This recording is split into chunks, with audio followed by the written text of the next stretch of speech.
اللهم أمنا مما نخاف، وأعطنا ما نرجو، وارزقنا يا كريم باسمك الأعظم يا واحد يا أحد يا فرد يا صمد. نسألك بأننا نشهد أنك أنت الله لا إله إلا أنت الأحد الصمد الذي لم يلد ولم يولد ولم يكن له كفوا أحد. اللهم ارزقنا حبك وحب من يحبك وحب كل عمل يقربنا إلى حبك.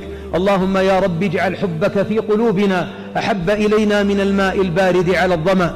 اللهم اجمعنا بنبينا عليه الصلاة والسلام على منابر الجنة وأرائكها يا رب العالمين. اللهم هيئ لنا من أمرنا رشدا، واغفر لنا ما يعلمون وما لا يعلمون، واختم لنا بالسعادة يا رب العالمين، واجعل خير الأعمال أواخرها وخير الأيام خواتمها وخير الأيام يوم أن نلقاك. اللهم اصرفنا عما يلهينا عنك وعن لقائك يا رب العالمين، واستعملنا في طاعتك يا أكرم الأكرمين. أصلح أبناءنا وأبناء المسلمين، اللهم لا تجعلهم لنا فتنة، واجعلهم لنا زينة، واجمعنا بهم في جنات النعيم.